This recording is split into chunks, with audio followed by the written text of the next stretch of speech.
He was supposed to propose in front of everyone. The lights were ready. The cameras were rolling. I was in the dress we picked together. But when he finally walked in, it was holding the hand of his ex. And when she kissed him in front of 200 guests, I didn't cry. I walked. And behind me, the wrong brother followed. They told me I looked like a dream. But I felt more like a finish line. Arya, Sarah whispered, adjusting my necklace as I stepped into the grand mirrored hallway. You're going to stop hearts tonight. They can survive a flutter, I said. I'm after full paralysis. She laughed. Good. Because you look like you swallowed stardust and turned it into velvet. I did. The dress, ivory silk and hand-beaded tulle, hugged my frame like it was stitched from promises. Hair swept up. Heels high. A soft gold shimmer dusted across my collarbone. Not too bridal but just enough to whisper I do before the ring arrived. The ballroom doors opened. Gasps. Flashes. Every camera turned. The Harrington Grand Ballroom shimmered in chandeliers and applause. Industry elites, family friends, global partners, all watching me descend the steps like I belonged to mythology. Damien Harrington stood near the raised stage. His glass paused midair. Even he looked stunned. Our eyes met. Just briefly. And in his face, nothing soft. Nothing romantic. But there was something sharp. Like admiration cloaked in calculation. My friends gathered around me as the music softened and the MC tapped the mic. Ladies and gentlemen, may we have your attention? Where's he? I leaned toward Zara.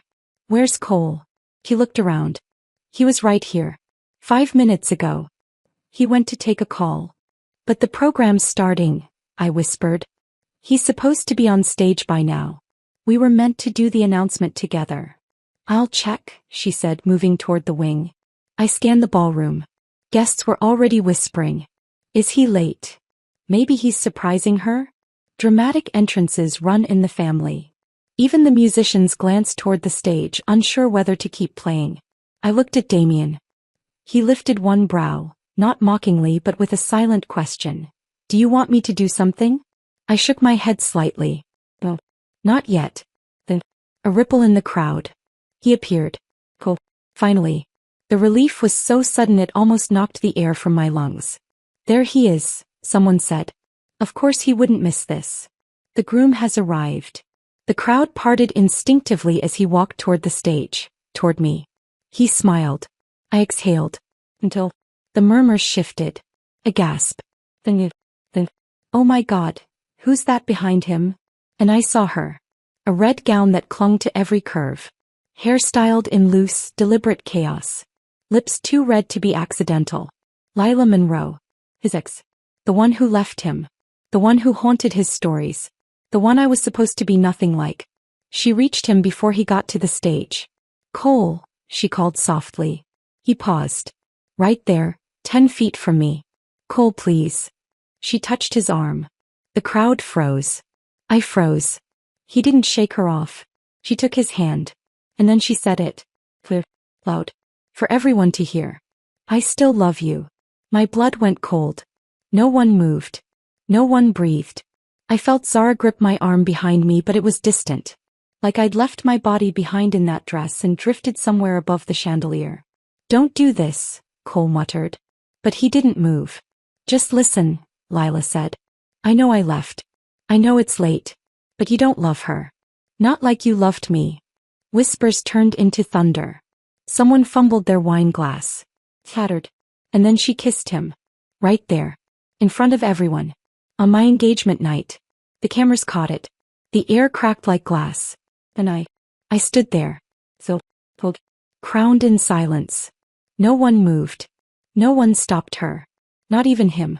I didn't cry. I didn't flinch. I simply tilted my head and let the silence speak louder than I ever could. Cole finally stepped back, eyes wide, panic rising. Arya, wait, I didn't. You didn't stop it, I said, my voice even. It wasn't what it looked like. As she kissed me. I didn't respond. Funny, I said. Your lips didn't get that memo. Guests were watching. Phones were filming. Some people looked away out of pity. Others didn't even try to hide their glee. I looked at Lila then. She didn't even look guilty. Just victorious. I took a slow breath and stepped away from both of them. Arya, please. Don't beg, I said quietly. Not when you already chose. I didn't choose anything. This wasn't planned. She just. You know what hurts more than being dumped, Cole? I asked, keeping my voice soft. Being dumped accidentally. Like I was never even part of the script. That's not true. I smiled, then turned to face the crowd. Ladies and gentlemen, I said, projecting now, I believe the show is over. I apologize for the interruption. Someone clapped. I think it was Damien. Cole reached out to touch my arm. I moved away before he could. I walked past the tables, past the stairs, past the cameras. My heels clicked rhythmically against the marble floor. And as I reached the exit, the pianist, bless him, began playing again. Same song. La Vie en Rose. How ironic. Outside the night was cold. Sharp wind kissed my shoulders, but I didn't shiver. I stood on the steps of the Harrington estate and looked up at the sky. Somewhere inside, Cole was probably stumbling through apologies. Lila would be pretending to be overwhelmed. And everyone else? Feasting on the drama. Miss Bennet. A voice came from behind. I turned. It was Damien. You didn't have to follow me, I said. I didn't. He adjusted his cufflinks. I needed fresh air. I gave him a sideways look. Coincidence, then? Let's call it damage control. I raised a brow. You handled it well, he added. Wouldn't want the press to say I cried. He looked at me for a moment, then said, You know he was never ready for you. I didn't answer. You made him look like a man. But some suits are too heavy to wear. He looked just fine wearing my loyalty. Damien nodded. That was never the problem. He stepped beside me, hands in his pockets. You can scream if you want. No one's around. I shook my head. Screaming's too generous. And him? What about him? Will you forgive him? I looked straight ahead. He didn't forget our anniversary. He forgot I was real. The silence lingered. Then I took one final breath and turned. I'm not going back in. I assumed as much. Can you handle the fallout? Damien smirked faintly. Please. I've been handling Cole since birth. He opened the car door for me. I stepped in without another word. And that was the end. Of the engagement that was never really mine. Of the man who kissed the past while holding my future. Of pretending that loyalty guaranteed love. Biz now. Now I'd be the one writing the story. And the next headline would start with my name, not his. Here is the continuation, strictly aligned with the outline. We now begin. The morning after your engagement party implodes on camera, you don't wake up slowly. You jolt. Like a fire alarm went off in your bloodstream. I didn't bother to check my phone at first. I already knew what I'd see. Headlines, betrayal montages, maybe a few split screens comparing Lila's smug red dress to my stunned black gown. Instead, I stared at the ceiling. Then I got up and made coffee. But bitter. No sugar. Felt appropriate. My phone buzzed just as the first sip burned my throat. Cole 9 missed calls. Messages. 15 unread. I tapped the latest one. Just to read it. Just to confirm he was still pretending this was salvageable. Arya, please just talk to me. You know I never meant for this to happen. I was blindsided. She showed up out of nowhere. You were the one I wanted.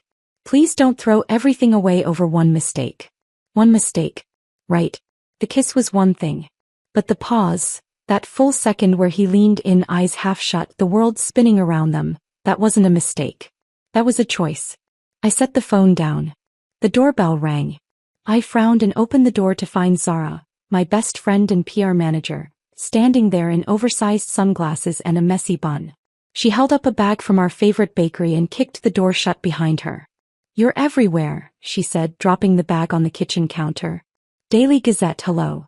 Online, and she opened her phone. Oh look, BuzzView ran a poll. Who deserved better, Arya or Lila? You're winning by 78%. Great. Internet pity. No. Internet rage. Women are furious.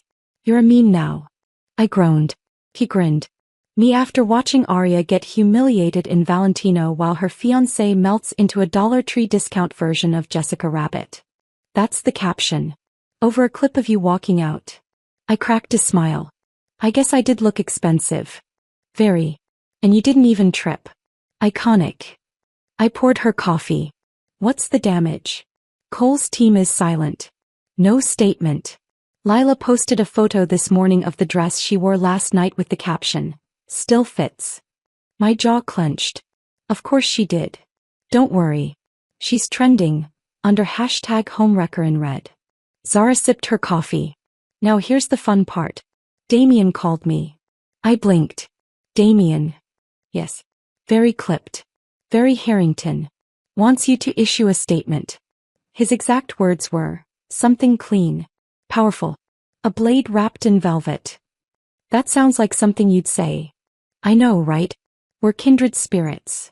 I hesitated. What do you think? Zara shrugged. If you stay silent, they'll fill in your silence with their noise. But if you speak now with elegance and poison, you own it. I nodded slowly, then went to my study, sat down at my desk and opened my laptop. And I wrote. The statement went live 2 hours later. While the events at last night's celebration were unexpected, I remain proud of what I've built alongside the Harrington name. I carry no bitterness, only clarity. For those asking, I didn't lose anything. I simply let go of what wasn't holding me back anymore. To Cole and Lila, I wish nothing but the peace that comes with honesty. This chapter closes with dignity. Aria Bennett. The internet didn't just clap. It exploded. Influencers reposted it. Fashion editors quoted it. A columnist even called it a masterclass in emotional eloquence. Cole finally messaged again. You could have warned me you'd torch me like that. I didn't respond. That afternoon, Zara and I sat in my office as the sunlight slanted across the hardwood floor. My phone buzzed again. Unknown number. I picked up out of pure boredom. Aria Bennett, I answered coolly. Elegant and terrifying, the voice said. I expected nothing less. Damien. You always did know which blade to draw. And you always knew how to stand just far enough back to watch someone else bleed. He paused. He's your mess to walk away from. But ours to clean. I'm not coming back, I said plainly.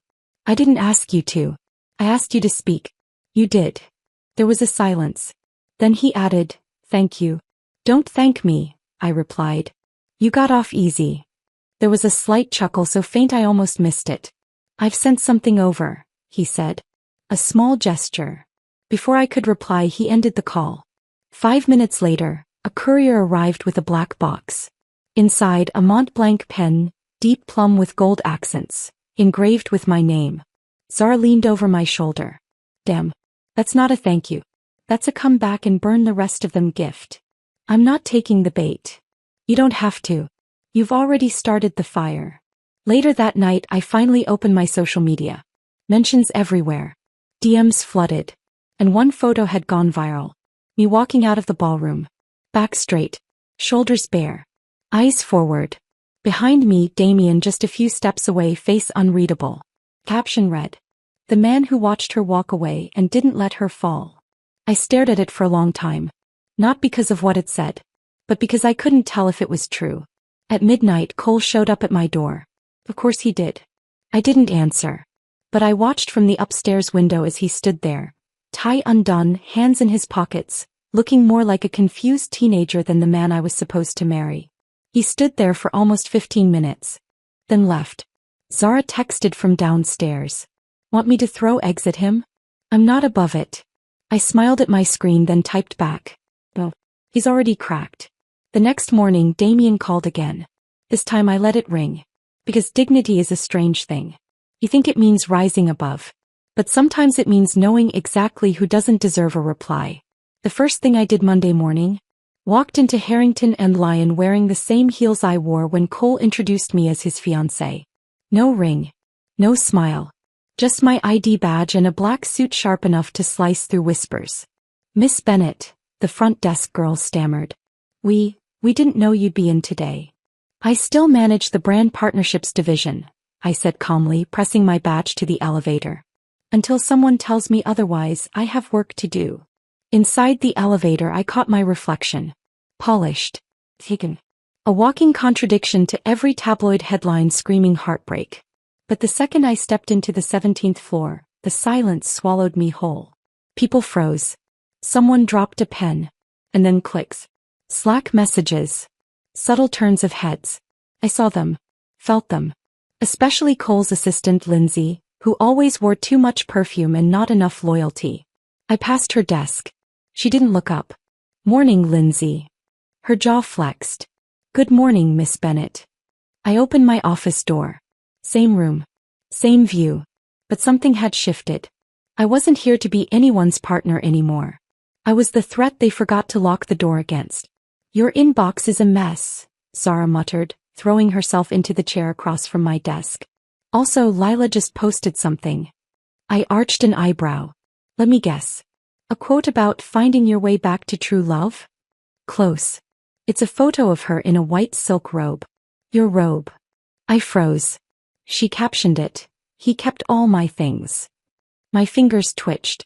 "She's trying to get under your skin." "No," I said. "She's trying to get attention." I reached into my drawer and pulled out a small velvet box. Inside was the watch I had custom designed for Cole's birthday, platinum casing and engraving on the back. "For the time you stole and the time I gave." "He never wore it." Zara blinked. "You're not giving that to him, are you?" "No," I said coolly. "I'm auctioning it." That night I called a friend at the Metropolitan Women's Charity. "I have a donation," I told her. "Anonymous. A limited edition Vacheron Constantine." She gasped. "Arya, that's worth. It'll cover 5 scholarships, won't it?" "Easily. And one more thing," I added. "List it under Lila's name." Pause. Then laughter. "You're dangerous." "No," I said. "I'm efficient." By the next morning social media was buzzing. Lila Monroe donates $50,000 luxury watch to Women's Education Fund. Lila's rebrand? Classy or calculated? Lila's PR team scrambled to issue a correction. But it was too late. I'd handed her charity and she choked on the narrative. That afternoon Cole texted me. "Did you really donate that watch?" I didn't reply. 2 minutes later. "Did you seriously put it under her name?"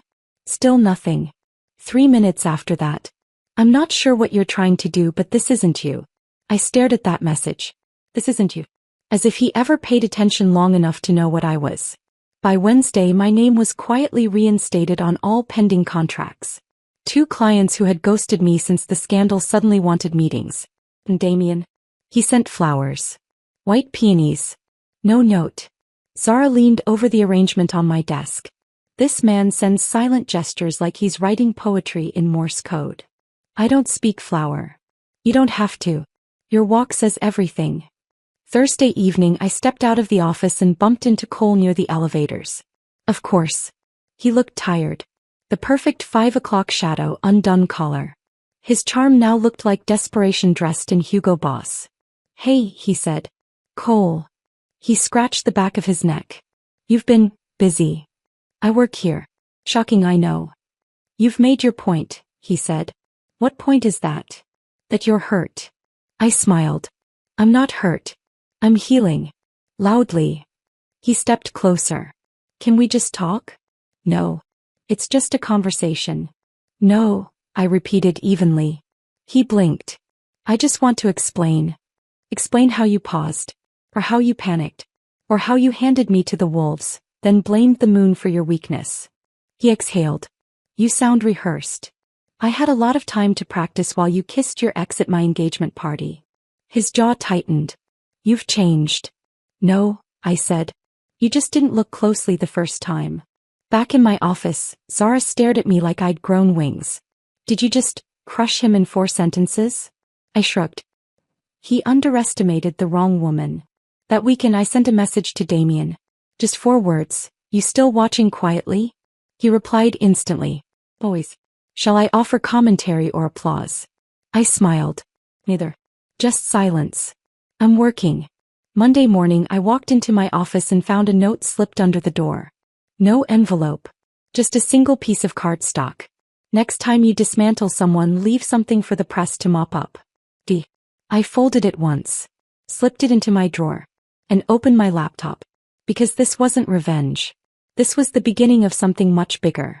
And if they thought I was dangerous now, they hadn't seen me partnered with silence and strategy. The Harrington family dinners were notorious. Twice a year. 5-star chefs. Cold wine. Colder glares. An evening of performative civility where every raised glass masked a buried knife. So when Damien's assistant called to say, "Mr. Harrington would like you to attend the winter dinner this Friday," I laughed. Out loud. "Tell him I'm not a Harrington," I said. The assistant didn't flinch.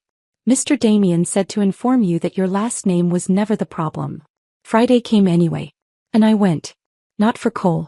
Not for the family. But because I knew walking into that dining room meant reclaiming the narrative. Not just in press headlines but in their legacy. I wore a dark emerald dress with an asymmetrical neckline and no jewelry.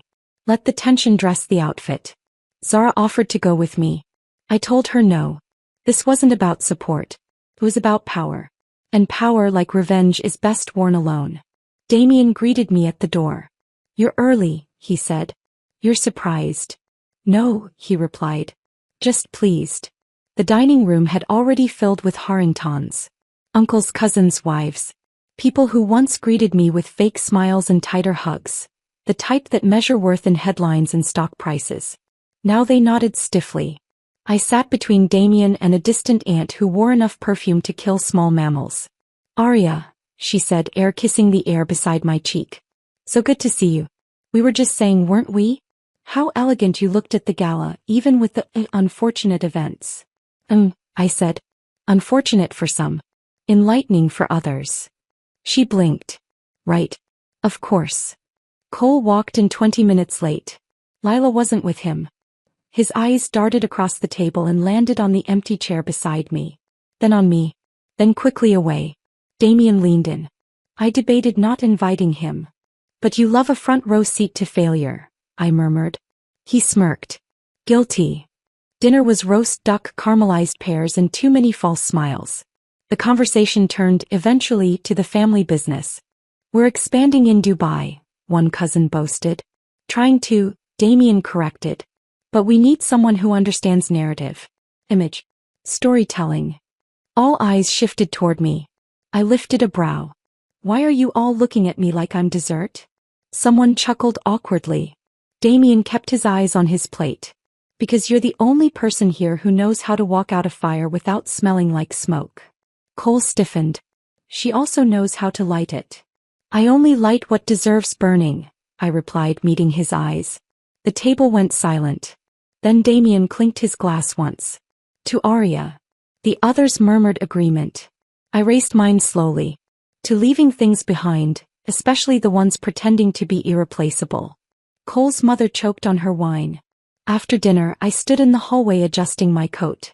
Damien appeared beside me. "Walk you to your car?" he asked. I nodded. Outside the air was cold. Crisp.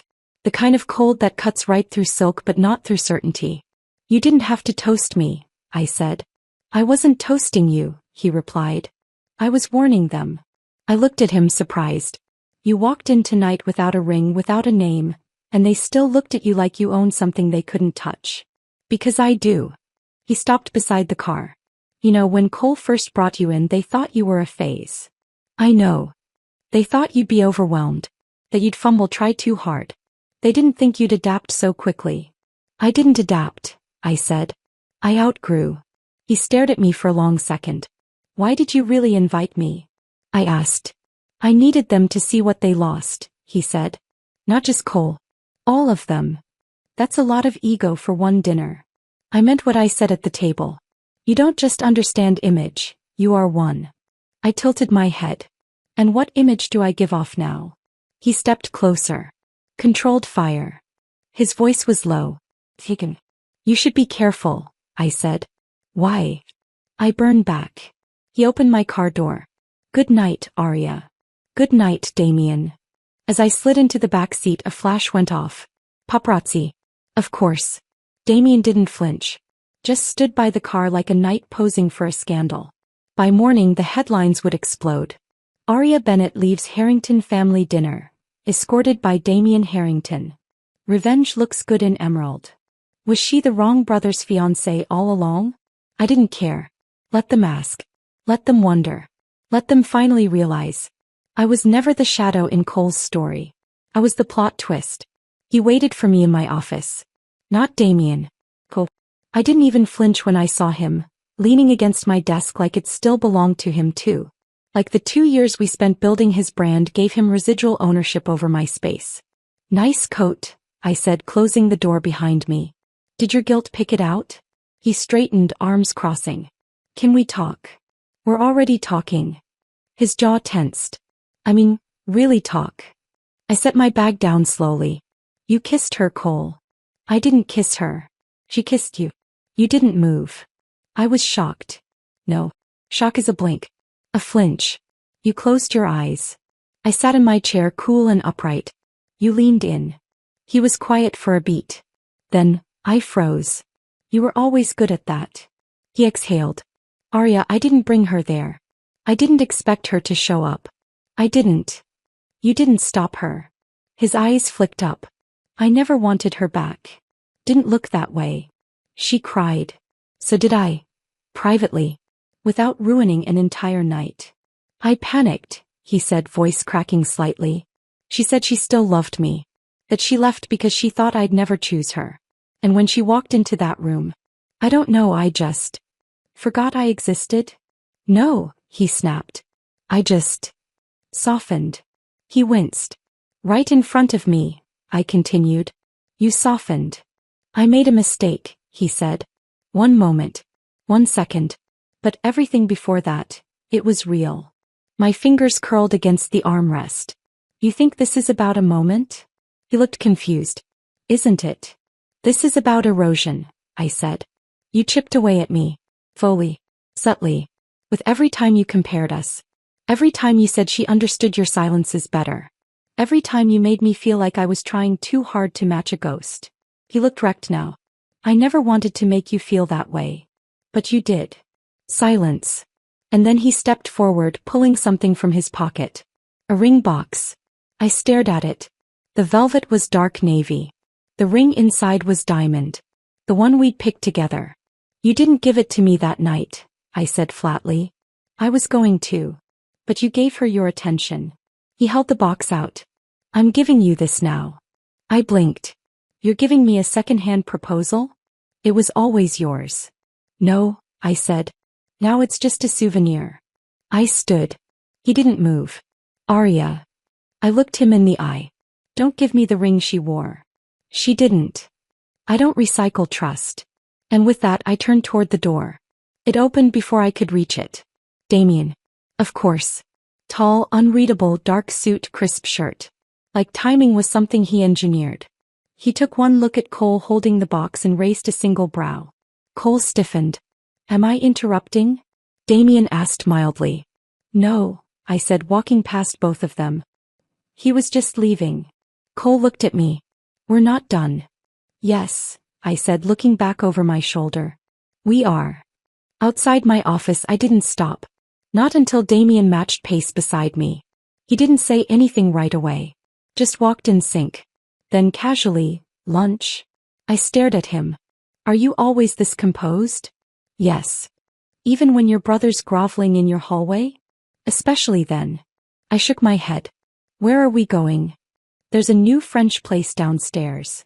I just threw a diamond ring back at your brother. Is now really the time for duck confit? You didn't throw it, he said. You dismissed it. I smiled. Is that your subtle way of saying you were impressed?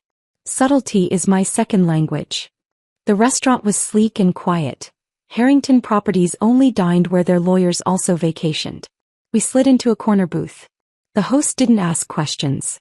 Neither of us spoke until the drinks arrived. Then Damien said, I didn't know he still had the ring. Neither did I. I also didn't think he'd try to use it now. He thinks it's romantic. Damien tilted his glass. It's desperate. I know. He watched me for a long moment. You didn't cry. I didn't respond. You haven't cried once. Not even when he humiliated you. I did, I said. Just not where you could see it. His expression softened, but only slightly. Would you have taken the ring back? He asked. No. He nodded. Because of pride? Because of me. When the food came we didn't talk much. But the silence wasn't empty. It was layered. Damien always made space feel like negotiation. And I wasn't sure if I was the contract or the clause. After lunch we walked toward the elevator together. Thank you, I said finally. For what? For not offering sympathy. I wouldn't dare. I know, I smiled. The elevator doors opened. We stepped in. Just the two of us. I'll be honest, he said as we descended. I'd be shocked if you weren't. I thought you'd stay with him. I turned. Why? Because people like you always think they can fix men like him.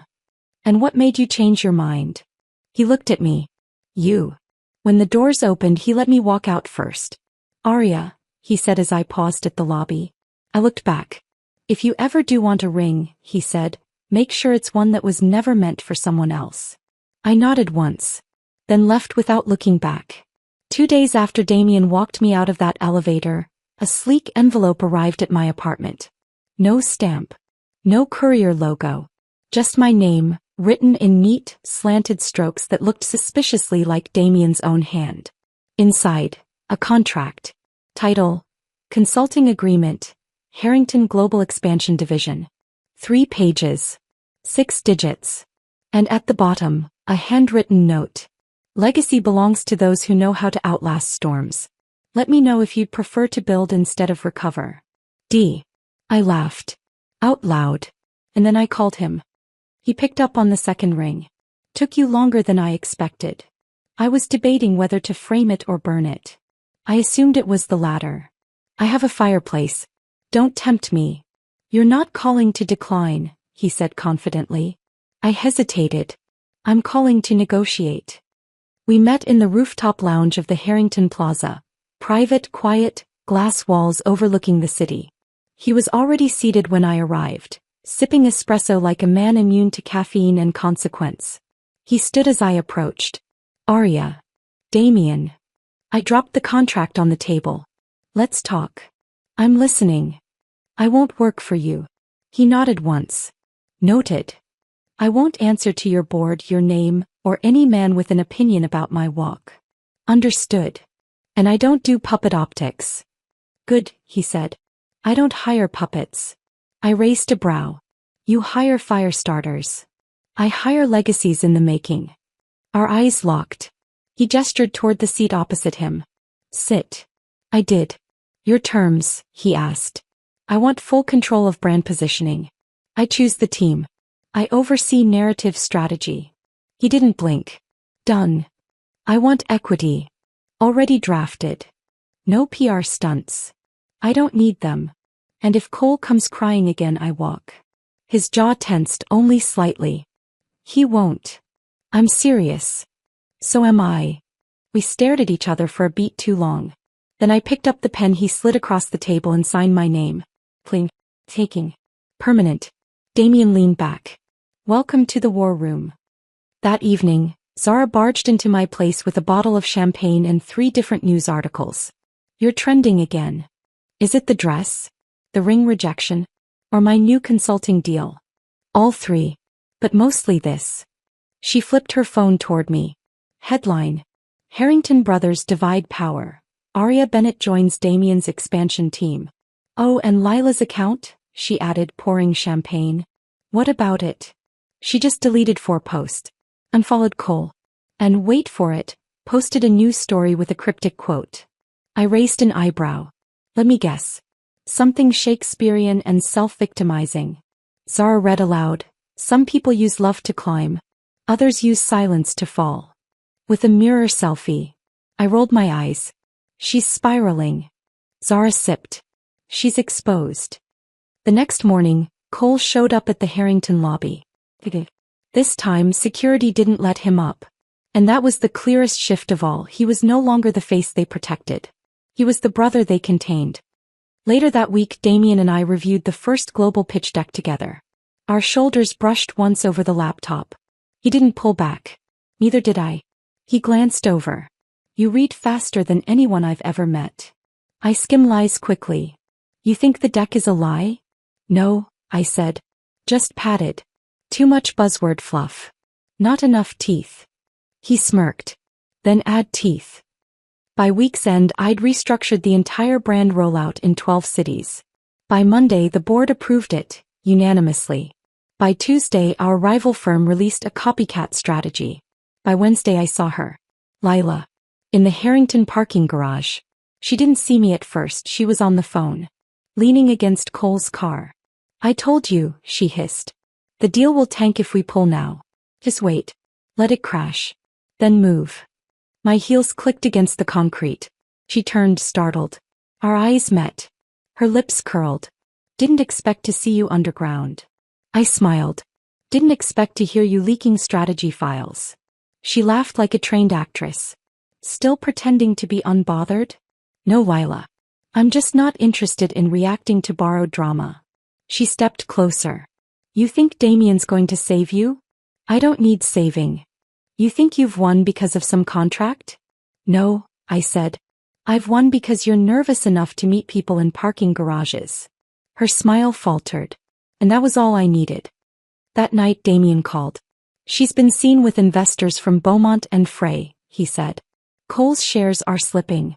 She's bleeding him from inside. Do you want me to step in? No, he said. I want you to finish what you started. I leaned back in my chair. Then it's time we move phase 2 forward. Agreed. He paused. You've become something else. No, I said. I've just stopped being quiet about it. At midnight, a courier delivered a single white envelope to my apartment. Inside, a photo. Me and Damien. Standing close on the rooftop lounge. Smiling.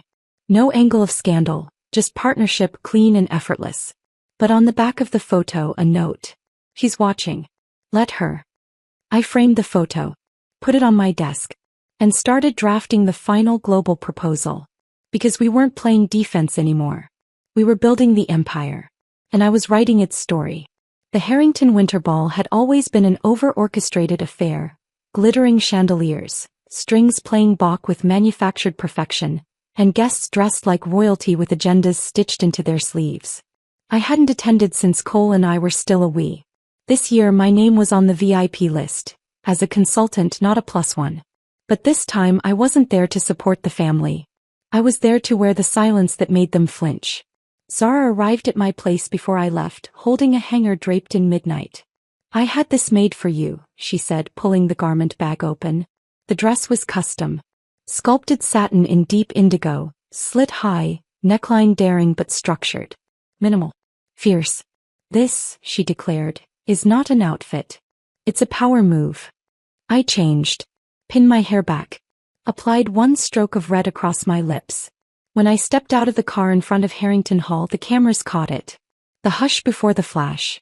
The way photographers stopped mid-call. Because I wasn't walking in like someone recovering. I was walking in like someone rewriting the script. Inside, the ballroom shimmered in gold and frost. Ice sculptures framed the drink stations. Everyone looked expensive, brittle, bored. Until they saw me. Aria Bennett, someone whispered. She came. She looks. Like a warning. I smiled politely at the murmurs. My heels echoed on the marble floor as I crossed the ballroom.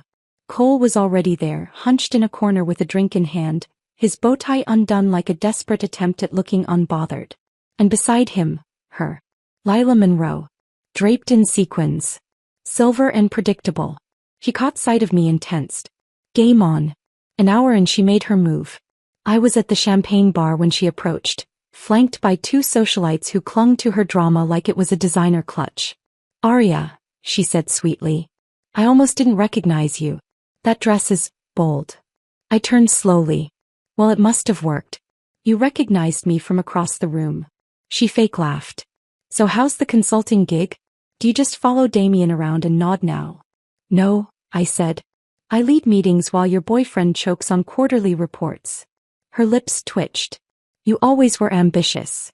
You always were insecure. She stepped closer, lowering her voice. You think this is yours now? That you've replaced me? I stared at her. I didn't replace you, I said. You left the throne. I just built my own. Her friends looked between us, frozen. Then Lila scoffed.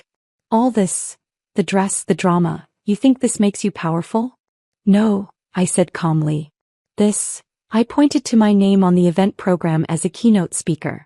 Makes me powerful. A string of violins shifted tune, soft, sharp, familiar. The waltz began. And Damien appeared beside me, smooth as a knife unsheathed. "Hey, he asked, hand extended. Lila's jaw locked. I placed my hand in his. He led me onto the floor without saying another word. We moved in rhythm. Seamless. Effortless. Not a stumble. Not a single missed beat. People watched. Phones lifted. Cameras clicked. But neither of us looked anywhere else. Was that scene necessary? Damien murmured. Yes. Do you feel better? Strangely, yes. He smirked. Good. Because you're trending again. Already. The caption will be predictable. Something like, "The wrong brother never danced like this." I laughed softly. He spun me, a perfect glide, my dress catching light. "You're not afraid of her, are you?" he asked as we turned. "Afraid of Lila?" I scoffed. "She's a noise I already outgrew. And Cole. He's a lesson. And me." I met his eyes. A variable. He arched a brow. Dangerous. Or just honest. The dance ended. But no one applauded. They just stared. And that silence, that was louder than any standing ovation. We walked off the floor together. Lila looked thunderstruck. Cole looked hollow. Zara was smirking by the champagne tower like she'd choreographed the whole night. As we reached the edge of the crowd, a young reporter stepped forward. "Miss Bennett," she said breathlessly, "you looked extraordinary. Who designed the dress?" I smiled. "I did." She blinked. "Truly?" "Yes," Damien added. "And the next 12 looks in our global campaign." The reporter's mouth opened. Nothing came out. I looked at her gently. "Make sure you spell it right. Arya. With power, not pity." That night, the dance clip reached 1.7 million views. Someone captioned it. "She didn't just recover. She reigned."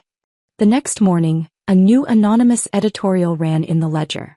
Damien Harrington danced with the Empire's future last night, and it wasn't in his brother's arms. Lila posted nothing. Cole deleted his account. And I framed the dance photo.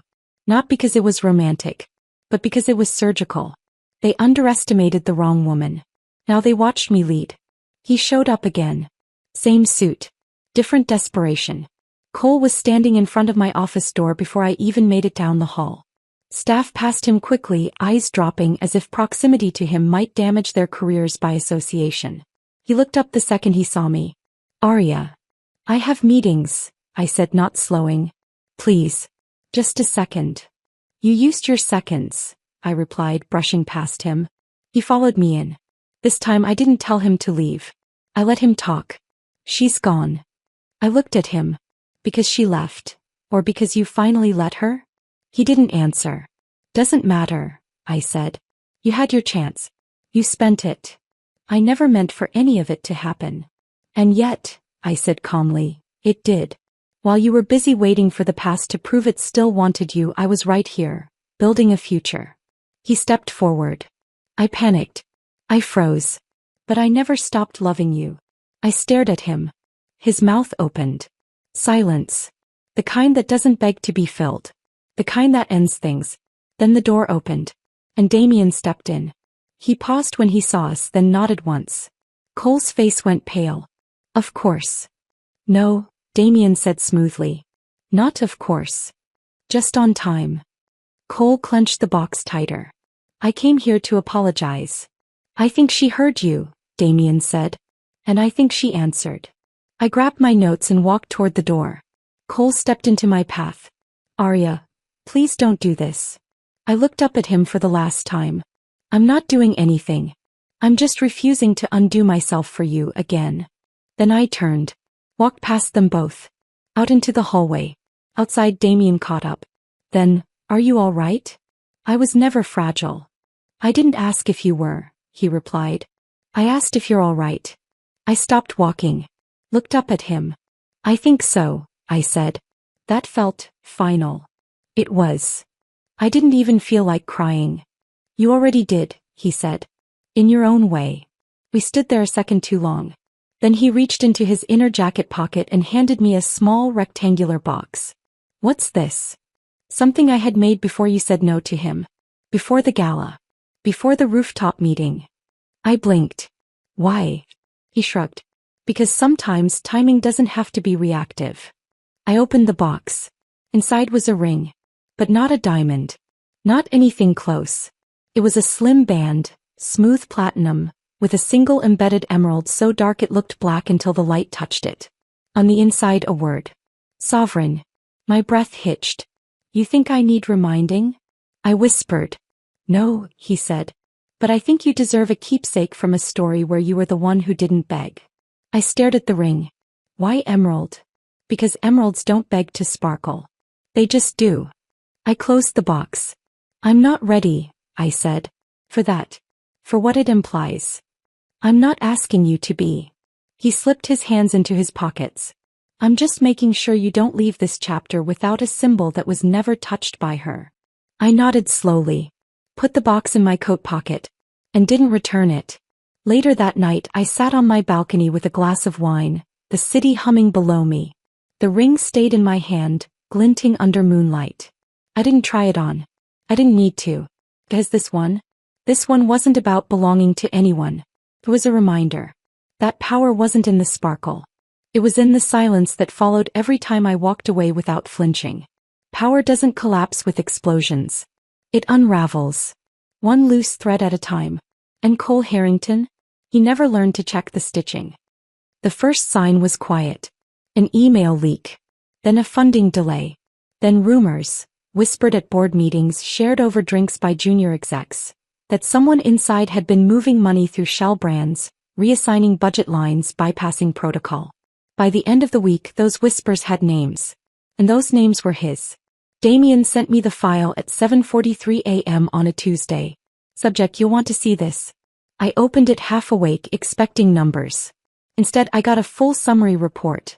A paper trail of internal fraud, offshore manipulation and redirection of shared venture capital from the Global Expansion Division. My division. Which meant they were going to come for me next. But Damien was already prepared. Lila fed him the setup, he said when I called. She used his access to plant her fingerprints on the wrong accounts. Then turned them in. Why? She needed immunity. And leverage. I rubbed my temple. She's going to paint herself as the whistleblower. She already has. I sighed. And Cole. Under internal investigation. Stripped of signing power. Legal teams circling. There was a long pause. Say it, I murmured. You want me to say I warned him? Damien replied. He wouldn't have listened. No, I said. Say you're not surprised. I'm not. The press exploded by Thursday. Harrington's son implicated in financial fraud. Internal coup imminent? Lila Monroe named key witness in embezzlement probe. Cole Harrington's collapse. Love, legacy and legal disaster. Zara forwarded me the headlines with a single emoji. Smiling face with horns. By Friday Cole tried to reach me. 6 missed calls. 3 voicemails. None of them angry. All of them pathetic. I didn't know she was using me. I never touched those files. Arya, I swear. They're going to shut me out. Can we talk? Please. I didn't answer. I wasn't cruel. I was finished. The Harrington board convened on Monday. By Tuesday Cole's office was emptied. By Wednesday the department was restructured. Under me. Technically I was still consulting. But now. Every memo came from my desk. Every signature bore my name. And the hallway that once held whispers about my broken engagement, now echoed with words like boss, strategist and don't cross her. I found Damien in the boardroom late one evening, sleeves rolled, hands resting on the back of a chair. You left him nothing, I said. I left him what he earned. Lila too. She's a liability now. Pierre will eat her in 6 months. And you? He turned. Still here. I walked over, laid the final signed report on the table. I want full creative control for the global rebrand, I said. And I want the story of his collapse to start with my elevation, not his failure. Damien didn't hesitate. You have it. That night I walked into my old apartment. The one I shared with Cole once upon a time. I hadn't been back in months. The doorman barely recognized me. Inside the place was stripped. Soulless. There were echoes where memories used to be. And on the floor near the empty bookshelf, a box. Inside old photos. An unused wedding planner. My name scribbled on envelopes he never mailed. I closed the lid gently. Left it there. Walked out without locking the door. Because some ruins aren't worth guarding. At the quarterly launch, I stood beside Damien at the podium. He let me speak first. And I didn't waste the moment. I used to think legacy was inherited, I told the room. Now I know it's built. Brick by brick. Choice by choice. Loss by loss. Flashbulbs. Murmurs. Nods. I looked down at the emerald ring on my index finger. Not a proposal. Just a reminder. Damien stepped forward after. The way he looked at me, poised, unreadable, composed, made people shift in their seats. Someone whispered, "They built this together." Someone else replied, "He's not the Harrington in the headline anymore. She is." That night the press didn't talk about Cole. They talked about me. Aria Bennett, from fiancée to force. The woman who rewrote the family name. And Cole? He was last seen entering an underground parking lot. Escorted by his lawyer, phone dead, future pending. No title. No power. No one waiting at the door. The launch day began not with headlines but with laughter. "Did you just reject a Vogue interview for the third time?" Damien asked, leaning against my desk, sipping espresso like it was a weapon. I looked up from my laptop. "They wanted me to pose with roses and answer questions about heartbreak. You could have just told them your favorite flower was revenge." "I already did," I said. "They thought I was joking." He grinned. "That's your problem. You say devastating things with a straight face." "Blame the dress code," I replied. "Power suits don't come with emojis." He laughed, low and genuine. "Don't ever stop talking. Surprising me." I rolled my eyes, but my smile betrayed me. Our new campaign, the rebrand of Harrington Global, was being unveiled tonight. Months of late nights, ruthless cuts, rewrites, international calls, and enough caffeine to bankrupt a chain. And we did it. Not as a couple. Not yet. But as something unmistakably close. A partnership built in ash and ambition. "You nervous?" Damien asked as we stood backstage moments before the reveal. "No," I said. "You." I'm standing next to a woman who dismantled my brother's legacy and made me like it. That's not an answer. He looked at me, then leaned close just enough that his breath touched my ear. Terrified. I turned to him surprised. But he was smiling. Not the public one. The private one. The one he only used with me. "You'll be fine," I whispered. "I know. You're here." The lights dimmed. The screens lit up. And the new logo, sleek, modern, radiant, bloomed across the massive backdrop. Harrington Global. Rewritten by vision. Led by clarity.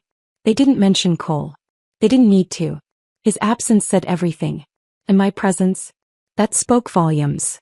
After the applause, after the press, after the staged photos and sleek handshakes, Damien and I stepped into the quiet of the rooftop lounge. Same place where he'd once handed me a contract and dared me to be more than just a recovery story. Tonight, it was lit with low gold lanterns, the city glittering beneath us. He poured us wine without asking. He always remembered. "Did you expect any of this?" I asked. "No," he said.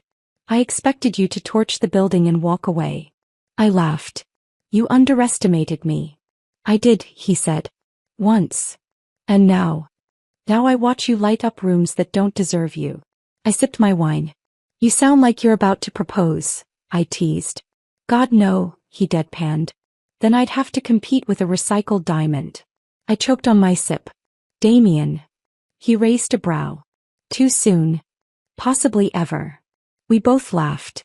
The kind of laugh that doesn't need an audience. The kind that only happens after ruin. When the ruins stop feeling sharp and start feeling like soil. He grew quiet then. I turned to look at him. "I never liked sharing," he said, eyes on the skyline. "Neither did I. Watching you with Cole, watching him dim you, was like watching someone try to cage thunder." "I let him," I admitted. "No," Damien said. "You trusted him. That's different." The silence between us softened. No longer strategic. Just real. He stepped in front of me. Held out his hand. "No press. No cameras. Just us," he said. "Dance." There was no music. Just wind. But I nodded. We moved slowly. No steps to follow. Just motion. At one point I rested my head briefly on his shoulder. He didn't flinch. Instead he whispered, "You know, I never wanted to steal anything from Cole." I looked up. "But you," he said. "You weren't his. He just borrowed you until you remembered who you were." I didn't answer. I didn't need to. He already knew. The next morning, a journalist cornered me outside the new global office. "Miss Bennett," she called breathlessly. "With Cole officially out and your relationship with Damien being, well, speculated, are you open to reconciliation? Forgiveness?" I paused. Then smiled. "Forgiveness is a luxury," I said. "I'm investing in legacy now." Flash. Flash. Flash. She blinked. "So, you wouldn't go back?" I looked her dead in the eye. "He didn't forget me," I said. "He just assumed I'd wait." "And you didn't?" I smiled again. "No." I walked back upstairs. Damien was waiting in my office. "Another quote trending?" he asked, holding coffee. "Apparently I'm savage now." "I've always said you were." He handed me the cup. I took a sip, then looked at him. "You think we're predictable now?" I asked. "No." "Then what are we?" He leaned against the desk, eyes unreadable. "Unfinished," he said. "And terrifyingly good at it." I grinned. "Good," I said. "I hate neat endings." "Then here's a messy one," he said. He leaned down. Kissed me. Slow. Steady. Unapologetic. And I kissed him back. Because the world already feared me. It was time they envied me too. The end.